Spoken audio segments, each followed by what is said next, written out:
이제 밖에는 녹음이 짙어지며 또 비가 내리고 있습니다. 오늘 이 시간 여러분의 심령 속에 하나님의 은혜의 장비가 풍성하게 임할 줄 믿습니다.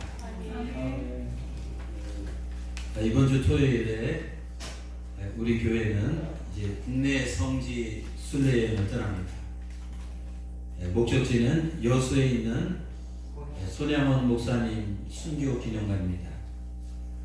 전 이번에 교우들과 함께 여수에 있는 성지 순례 여행을 떠나기 전에 손양원 목사님에 관한 책을 한 권 읽었습니다. 그 책의 저자는 손양원 목사님의 딸인 손동희 권사님이 쓴 책입니다. 바로 이 책입니다. 그래서 제목은 나의 아버지 손양원 목사입니다. 오늘 설교 제목과 동일합니다. 저는 이번 주에 이 책을 읽으면서 손 목사님의 삶과 그 신앙에 대해서 다시 한번 큰 감동과 이 도전을 받았습니다. 여러분 시간 되시는 분 꼭 한번 성지 순례에 떠나기 전에 읽어보시면 좋겠습니다. 기독교 2000년 역사를 통해서 이 동서양을 막론하고 지금까지 예수님을 믿고 예수님처럼 살다간 가장 대표적인 사람 한 사람을 꼽으라면 저는 주저없이 손양원 목사님을 지목할 것입니다. 아마 여기에 이의를 제기할 사람은 없을 것입니다.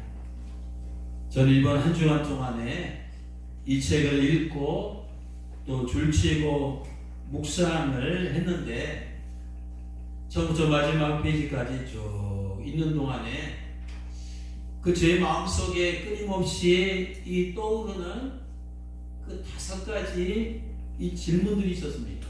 제가 뭐 5가지 미리 생각한 게 아닌데 이게 뭐지? 이 5가지 질문이 뭡니까? 제 마음속에 떠오르는 이 5가지 질문 중에서 첫째 질문은 이것입니다. 이 손양원 목사님은 어떻게 그런 상황에서 우상 숭배를 거부할 수 있었는가라는 질문입니다. 그런 상황은 어떤 상황입니까? 손 목사님은 일제 치하에서 목회를 하셨습니다. 일본 제국주의자들은 식민 통치를 하면서 우리 조선민족의 얼과 혼마저도 지배하기 위해서 전 국민에게 이 신사참배를 강요했습니다. 만일 누구든지 신사참배를 거부하면 천황의 뜻을 이제 거역하는 것으로 엄청난 고난과 이제 극심한 박해를 각오해야만 했습니다. 그 당시 일본 제국주의자들의 그 살기등등한 위협과 이 겁박에 안타깝게도 많은 그리스도인들이 두려움과 공포를 느낀 나머지 신사참배에 이 동조를 했습니다. 적지 않은 교회들이 이제 총회를 통해서 일본이 요구하는 신사참배는 우상숭배가 아니라 국민의례 중에 하나다라고 결정을 하고 전국교회 성도들에게 이제 신사참배를 해도 좋다는 이러한 지침을 내렸습니다. 그래서 그들은 적당히 타협하며 동방요배와 이 신사참배에 가담했습니다. 하지만 그 중에서도 일부 이 독실한 어찌 말하면 이 독한 그리스도인들은 여기에 반기를 들고 이 신사참배의 완강히 이제 반대를 했습니다. 왜냐하면 신사참배는 우상 숭배하지 말라는 이 하나님의 십계명을 명명백백하게 어기는 것이기 때문입니다. 우리 손양원 목사님도 신사참배를 가장 큰 죄악인 우상숭배라고 규정하고 끝까지 거부했습니다. 그 결과 그는 형무소에 수감되어 모진 고문과 이 고통과 이 고난을 당해야만 했습니다. 손 목사님은 끝까지 신사참배에 대한 이 거부의 뜻을 굽히지 않자 일본인 간수가 개인적으로 이렇게 감옥에서 회유책을 썼습니다. 어이 손 목사, 당신은 참으로 세상에서 이 보기 드문 훌륭한 사람이요.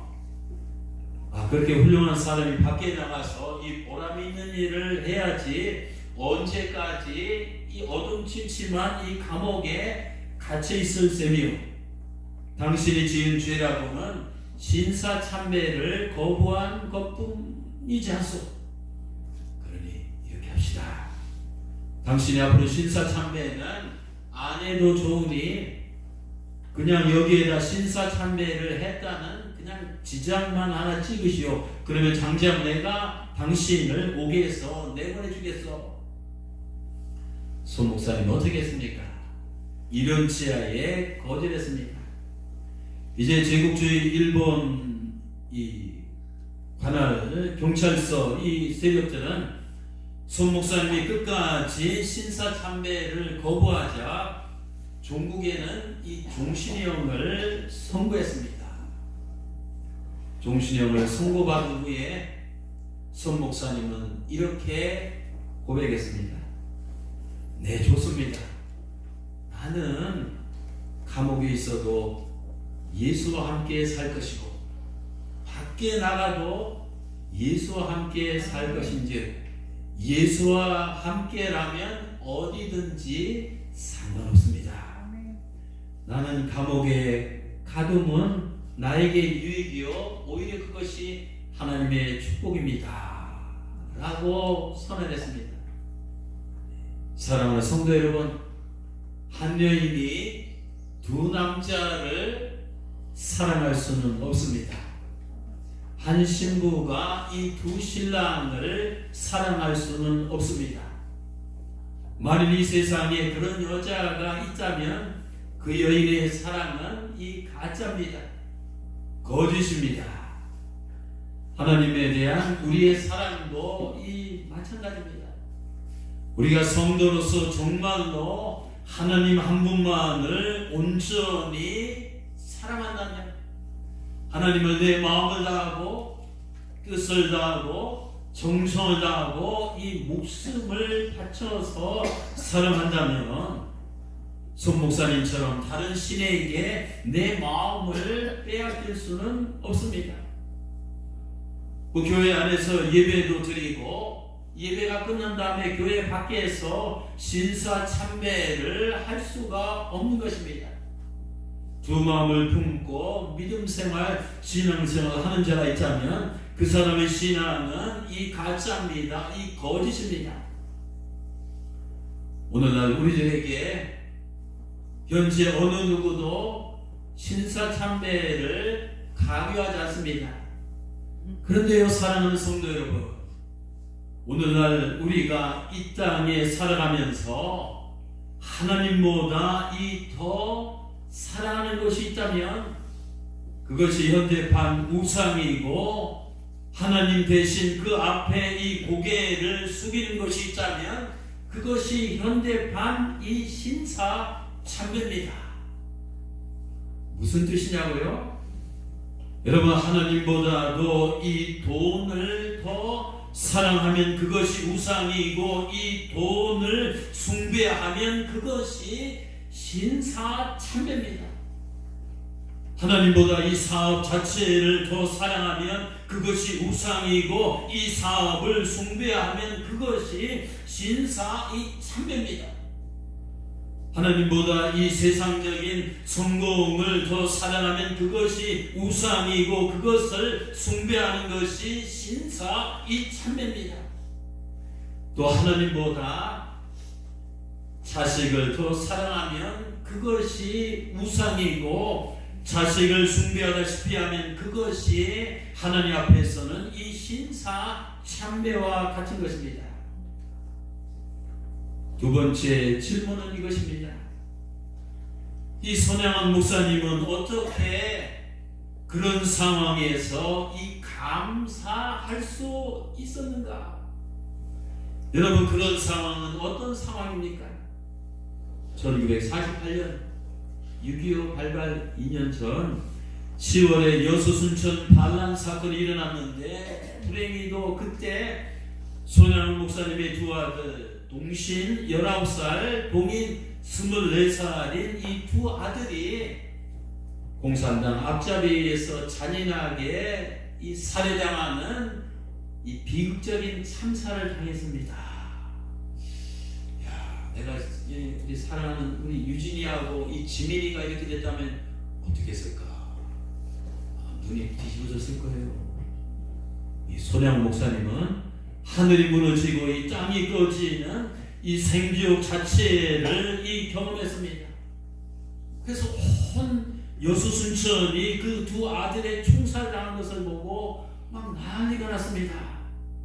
그래서 이제 두 아들의 연결식 날 모든 사람이 울분과 이 슬픔을 삼키며 침통에 있을 때, 이제 모든 순서가 진행하면서 말미에 손양훈 목사님이 초췌한 모습으로 이제 강대상에 올라왔습니다. 그리고 짤막한 탑사를 했는데, 그것이 바로 손양훈 목사님의 그 유명한 9가지 감사 기도문입니다. 첫째는, 하나님, 나 같은 허물 많은 죄인을 통해서 순교자 자식이 나오게 하셨으니 감사합니다. 둘째, 수많은 성도들 중에서 순교자라는 보배를 우리 가정에 주셨으니 감사합니다. 셋째, 삼남 삼녀 중 가장 늠름하고 가장 똑똑한 이 장자와 차자를 하나님께 드림에 감사합니다. 넷째, 하나들의 순교도 어려운데 두 아들을 순교하게 하시니 하나님 감사합니다. 다섯째, 예수를 믿다가 누워 죽는 것도 복인데 복음을 전하다가 순교하게 하시니 감사합니다. 여섯째, 아들이 미국 가기 위해서 준비하고 있었는데 미국보다 더 좋은 천국에 가게 하시니 감사합니다. 일곱째, 아들을 죽인 원수를 아들 삼을 수 있는 마음을 챙겨주시니 그것도 감사합니다. 여덟째, 두 아들이 순교로 말미암아 많은 하나님의 자녀들이 생길 것을 보니 감사합니다. 아홉째, 역경 중에서도 위의 8가지 진리를 기쁨으로 깨닫게 하시니 감사합니다. 사랑하는 성도 여러분, 사랑하는 두 아들이 졸지에 같은 날 비참하게 총살을 당했는데 그 입에서 9가지 감사를 할 수 있는 그 아비는 도대체 어떤 사람입니까? 그는 자기 자식을 사랑하지 않는 사람이었습니까? 그는 피도 눈물도 없는 냉혈 인간이었습니까? 그가 정말 인간 맞습니까? 이 동물입니까? 아니면 사람의 탈을 쓴 이 귀신입니까? 물론 손 목사님은 우리와 똑같은 이 피와 살을 가진 인간입니다. 그분이 그런 상황에서 그런 감사를 할 수 있었던 것은 바로 이 신앙의 힘입니다. 신앙의 힘이 그로 하여금 최악의 상황에서 최상의 하나님께 최선의 마음으로 이 최고의 감사를 하게 만들었습니다. 신앙이 무엇입니까? 신앙은 역경 속에서도 불평하지 아니하고 원망하지 아니하고 감사하는 이 힘입니다. 구약의 하박국 선지자가 바로 그런 신앙의 힘으로 이 감사하며 살았습니다. 하박국 3장 16절에서 19절에 이렇게 고백합니다. 비록 무화과나무가 무성하지 못하며 포도나무 열매가 없으며 감람나무에 소출이 없으며 밭에 먹을 것이 없으며 우리의 양이 없으며 외양간에 소가 없을지라도 많은 여호와 하나님께 감사한다고 이 찬양한다고 이 고백하고 있습니다. 우리는 신앙생활 하면서 모든 일들이 내 뜻대로 술술 잘 풀릴 때는 그저 할렐루야 아멘 감사하는 것이 그리 어렵지 않습니다. 하지만 이 믿음 생활하다가 힘들고 괴롭고 서럽고 외로울 때 어려운 일을 만날 때 불평하지 아니하고 원망하지 아니하고 하나님 앞에 이 감사한다는 것은 결코 이 쉬운 일이 아닙니다. 진정한 감사는 우리 손영훈 목사님처럼 이 도저히 감사할 수 없는 형편에도 이 감사를 하는 것이 진짜 이 감사입니다. 우리는 인생을 살다가 시련과 역경의 계곡에 빠져서 원망과 탄식 속에서 허우적거릴 때가 많이 있습니다. 이제 우리는 손양훈 목사님처럼 불평하는 자리에서 일어나서 이 감사하는 이 자리에까지 나아가야 됩니다. 불평이 턱밑까지 욱하고 이 치밀어 오더라도 이 꾹 참고 입으로 항상 참고 하나님 앞에 이 감사해야 됩니다. 가슴에 늘 불만이 가득 차고 입에는 늘 불평을 달고 살면서 매사에 추정하며 어린아이처럼 살지 맙시다. 이 신앙의 힘, 이 믿음의 힘, 이 하나님을 의지하는 자는 이 사전에 그 사람의 일생이 사전에는 이 불평이라는 이 단어는 없습니다. 배부를 때도 감사할 수 있어야 되지만 이 배고플 때도 감사합시다. 건강할 때도 이 감사하지만 이 병들었을 때도 이 감사합시다. 내가 원하는 문제가 이 풀렸을 때도 감사하지만 안 풀렸을 때도 감사합시다. 살아있을 때도 감사하지만 이 죽어갈 때도 이 감사합시다. 범사에 감사하라. 이것이 그리스도 예수 안에서 너희를 향하신 하나님의 뜻이니라. 데살로니가전서 5장 18절입니다. 또 셋째 질문은 이 손양훈 목사님은 어떻게 그런 상황에서 용서할 수 있는가 입니다. 그런 상황은 어떤 상황입니까? 여러분 부모님 입장에서 생각해 보세요. 내 사랑하는 두 아들을 총으로 쏴 죽인 몬수를 내가 정말로 이 사랑할 수 있을까? 어제 이 설교 준비를 하다가 자판기를 두드리다가 이분 생각하니까 제가 자판기 앞에 머리를 박아서 하나님 내가 목사지만 나 못합니다. 또 이 말씀을 내일 들은 우리 교인들도 못합니다. 어떻게 이런 용서를 실천하며 우리가 살아갈 수 있을까요? 이 도저히 맨정신으로는 이 불가능한 일이 손양훈 목사님이 실천한 이 용서입니다. 이제 손양훈 목사님은 두 아들의 이 장례를 치르고 한 일주일이 지났습니다. 이제 여수 순천 사건이 이 국군에 의해서 진압이 되고 이 빨갱이를 공산당들이 다 잡혔습니다. 그리고 손양훈 목사님의 두 아들을 이제 총살한 이 공산당 주동자가 경찰에 체포됐다는 소식을 듣게 됐습니다. 그런데 들리는 소식에 의하면 이 두 아들을 죽인 주동자는 그 아들 친구들에게 붙잡혀서 이 죽도록 막 개패듯이 두들겨 맞고 이제 국군에게 사형 선고를 받아서 아주 조만간에 이 사형 집행을 기다리고 있다는 소식입니다. 이제 이 소식을 손 목사님이 듣고 또 손 목사님이 목회하던 그 여수 애양원 나환자들이 다 들었습니다. 그 당시 나환자촌은 한 1000여 명이 있다고 해요. 그 소식을 듣자마자 애양원 이 사람들이 막 흥분하며 난리가 일어났습니다. 그래서 이 책에 하면 그놈을 당장 이 때려 죽이러 가자. 자들 막 손이 굽고 이렇게 막 뒤처지는 사람들이 막 몽둥이와 강목을 들고서 그놈 장장이 때려 죽이러 가자며 막 아우성을 막 쳤습니다. 이 글을 쓴 이 손 목사님 딸도 그때 10대였는데 똑같은 심정이었답니다. 그는 당시 자신의 심정을 251페이지에서 이렇게 적고 있습니다. 나 역시 우리 애양원 식구들의 심정과 하나도 다르지 않았다. 오히려 그들보다 더 분노로 이 가슴이 떨렸다.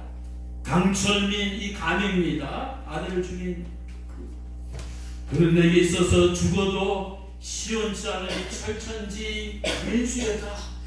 나에게 두 오빠가 어떤 오빠인데 나는 당장이라도 뛰어가 그의 목을, 그 강천이라는 자의 목을 총으로 쏴 죽이고 그의 얼굴에 침을 뱉어주고 싶었다. 그 더러운 낯짝을 마구 핥혀주고 싶었다. 몽둥으로 때려주고 싶었다. 그래도 분이 풀릴 것 같지 않았다. 사실 그런데요, 그 당시 가장 흥분하고 분노해야 할 이 장본인은 이도저도 아니고 그 아비인 이 손양원 이 목사님이었습니다. 하지만 이 전기 읽어보면 그는 그 당시 그 순간 복수를 선택하는 대신, 복수 대신 그 원수를 용서하기로 이 선택을 했습니다. 그리고 이미 마음속으로 하나님 앞에 기도하면서 그 원수를 이제 용서했습니다. 뭐냐면 주님께서는 내가 너희를 용서한 것 같이 너희도 그렇게 하라고 명령하셨기 때문입니다. 곧이어서 손 목사님은 자기 두 아들을 죽인 그 학생의 이 구명운동을 앞장서서 벌였습니다. 255페이지 보면 그 학생에게 한 대의 매도 때리지 말게 하고 빨리 사형장에서 이 빼내게 달라고 부탁하면서 이제 구명운동을 벌였습니다. 사랑하는 성도 여러분, 이 손양원 목사님은 우리들에게, 특별히 우리 그리스도인들에게 용서가 무엇인지를 아주 분명하게 가르쳐 주셨습니다. What is 용서? 용서가 뭡니까? 용서는 용서할 수 없는 사람을 용서하는 것이 용서입니다. 용서라니 도저히 용서할 수 없는 상황에서 이 용서하는 것이 용서입니다. 그래서 이 용서가 어려운 것입니다. 우리 예수님께서 말씀하셨습니다. 부자가 천국에 들어가기가 낙타가 바늘길을 통과하는 것보다 더 어렵다. 그런데 낙타가 바늘길을 통과하는 것보다도 더 어려운 것이 있다면 그것은 도저히 용서할 수 없는 사람을 도저히 용서할 수 없는 상황에서 용서를 하는 것입니다.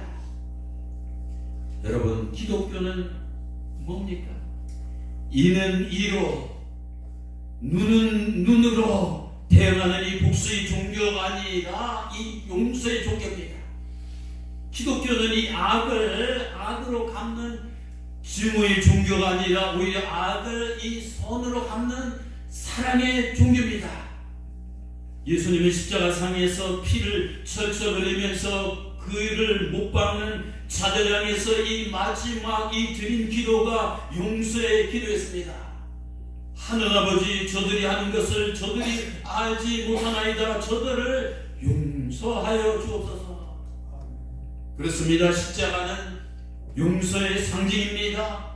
우리가 믿는 하나님은 용서의 하나님입니다.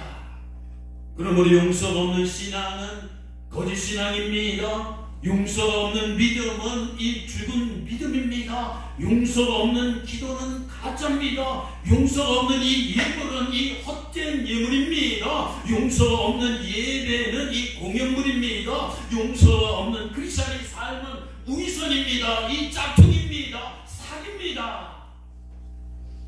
사랑하는 성도 여러분, 아직도 내 마음속에 여전히 용서하지 못하는 사람들이 있습니까? 그 대상이 부모일 수도 있습니다. 아내일 수도 있습니다. 남편일 수도 있습니다. 자식일 수도 있습니다. 이 직장이 동료일 수도 있습니다. 그런데 그 대상을 눈을 감을 때까지, 죽을 때까지, 여러분이 무덤 속에 들어갈 때까지 용서하지 않을 것입니까? 주님은 말씀합니다. 그 사람을 용서하라. 그렇습니다. 용서하는 자가 용서를 받습니다. 용서는 나의 선택이 아니라 주님의 이 명령입니다. 용서 안 하는 사람, 용서 못하는 사람, 용서를 모르는 사람은 이 주님의 진짜 이 참제자라고 볼 수가 없습니다.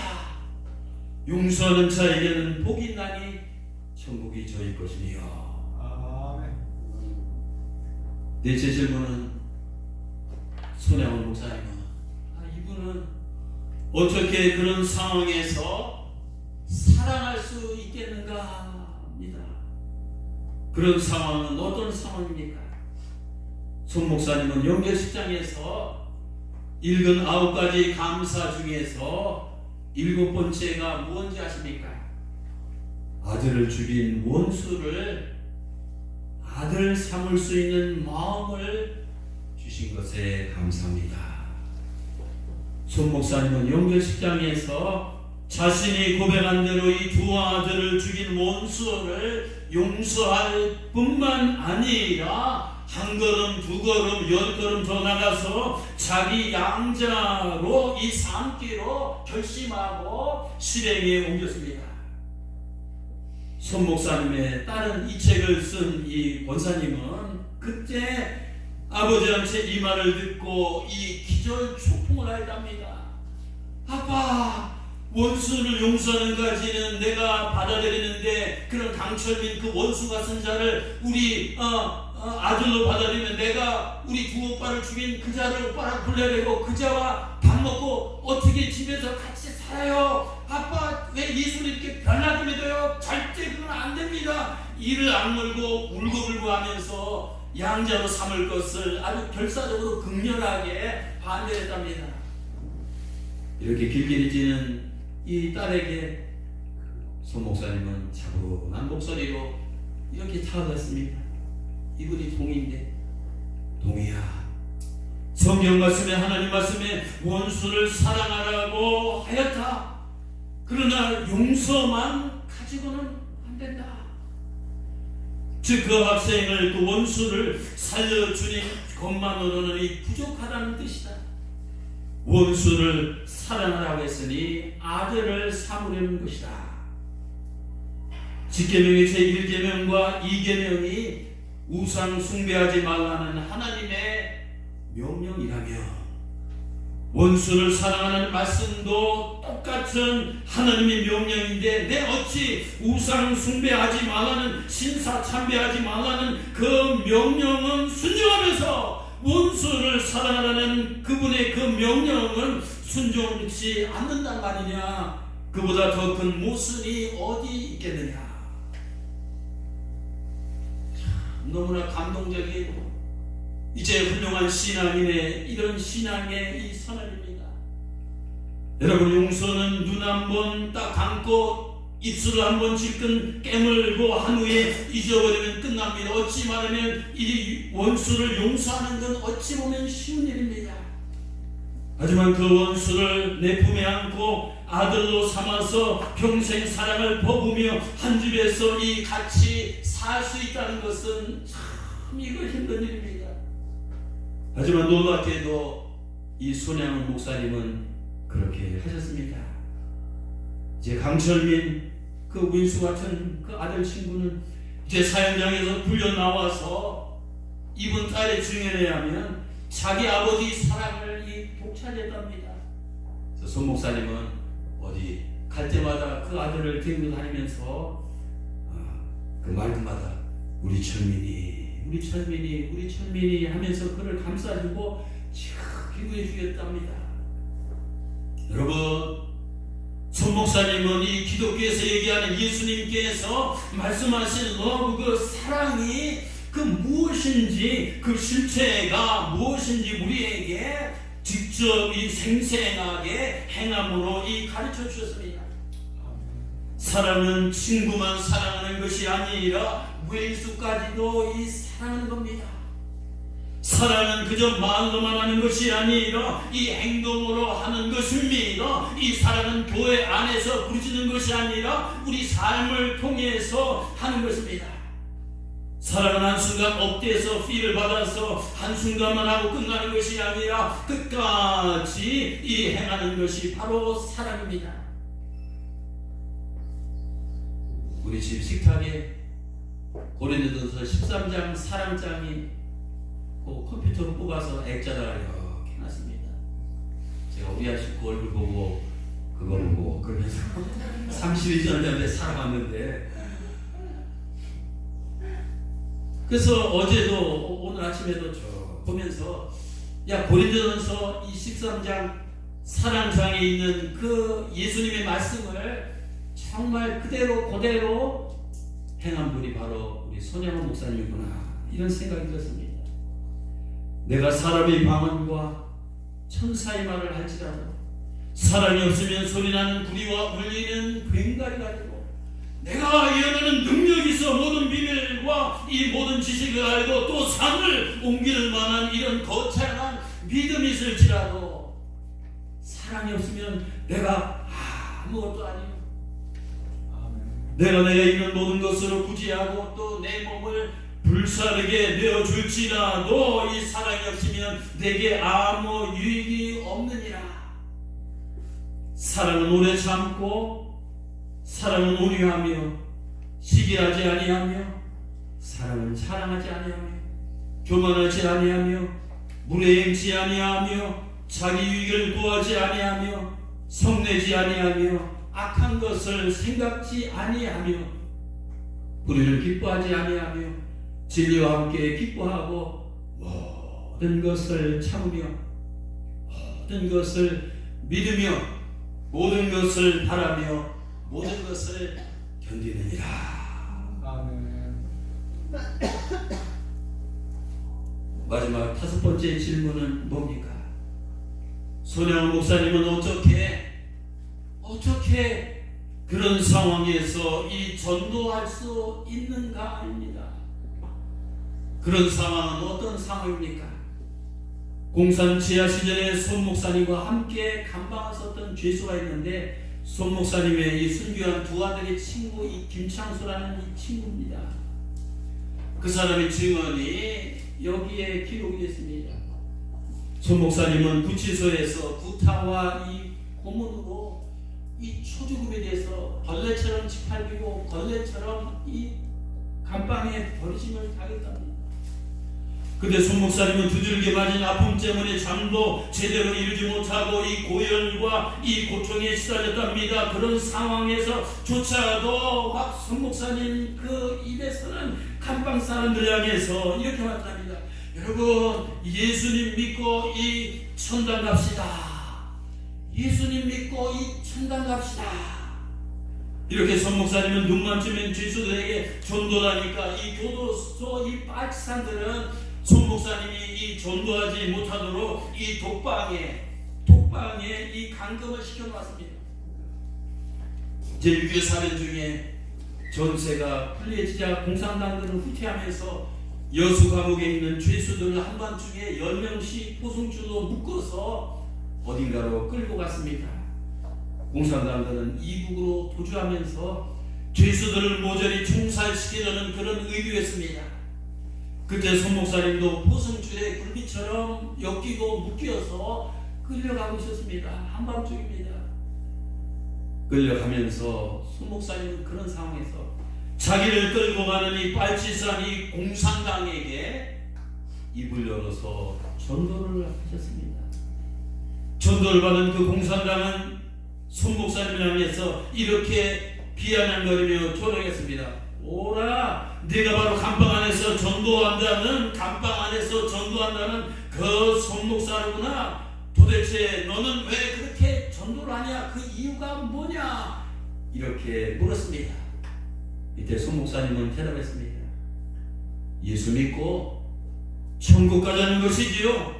이 세상의 삶은 장관이지만 이 천국의 삶은 영원토록 계속됩니다. 그러니 당신도 이런 무도한 짓을 그만두고 예수 믿으시오. 이렇게 계속 이제 전도를 하니까 이 공산당은 화가 나서 이 반종의 갓난새끼 하면서 이 총째로 개머리판으로 이 손목산을 쳐서 이 바닥으로 이 거꾸로 들였습니다. 공산당 발치산들은 이 넘어진 이 손목사님에게 달려들어서 온몸에 사정없이 발길질과 이 주먹질을 해댔답니다. 그 후에 얼마 안 가서 손목사님은 총살로 생을 마쳤습니다. 손목사님이 총살을 당하는 때 옆에서 구사일생으로 목숨을 건진 그 아들 친구인 김창수라는 그 아들 친구가 이렇게 전했습니다. 죽음의 공포가 짙게 들여진 그 시간에도 손목사님은 마지막으로 할 수 있는 안간힘을 다해서 옆 사람에게 전도를 하셨습니다. 이제 죽을지도 모르지는 목숨이지만 예수를 영접하고 회개하면 영생을 얻을 것이라고 쉬지 않고 전도를 하셨습니다. 그렇습니다. 이 손양원 목사님은 그분의 생의 마지막 그 순간까지 하나님을 알지 못하는 이 공산당들에게 필사적으로 예수님을 전하시면서 순교를 하셨습니다.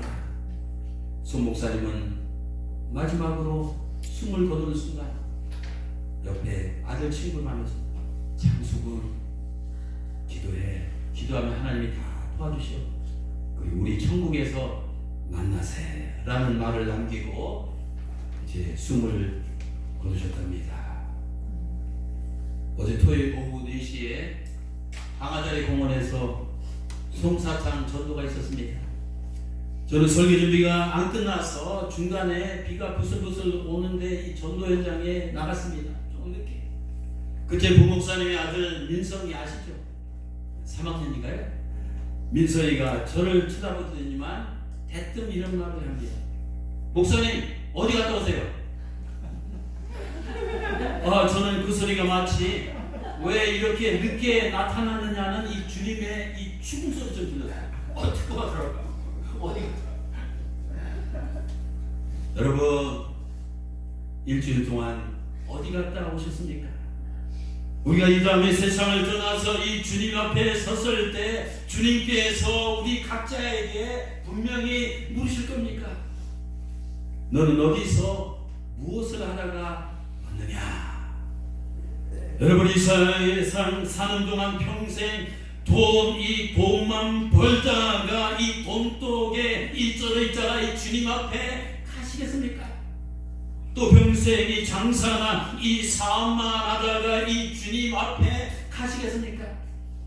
또 평생 공부하고 연구만 하다가 주님 앞에 가시겠습니까?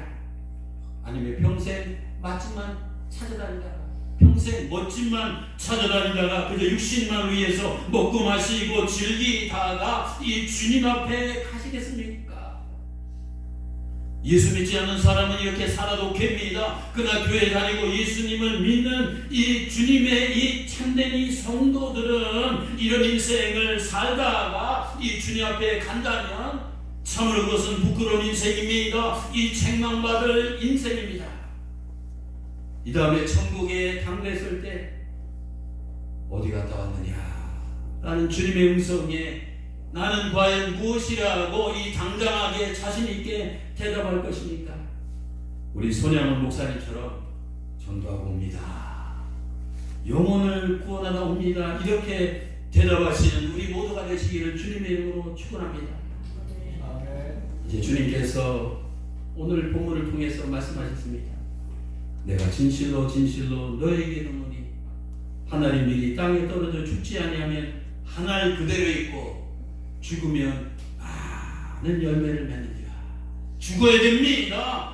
내 어떤 이 세속적인 야망, 육신적인 욕망, 이 어떤 이생의 자랑, 이 안목의 정욕, 육신의 이 정욕, 이 모든 이런 것들이 다 죽지 아니하고는 하나님 썩어져가는 미랄이 될 수 없고 하나님께서 원하시는 그런 열매를 우리 맺을 수가 없습니다. 손양원 목사님은 하나님 썩어져가는 미랄처럼 살다가 가셨습니다. 그분이 흘린 역경의 수많은 눈물, 그분이 쏟은 엄청난 이 수고의 땀, 그분이 뿌린 희생의 그 피는 바로 한국교회와 전 세계 많은 사람들에게 이 복음의 열매를 맺겠습니다. 이제 이번 토요일 날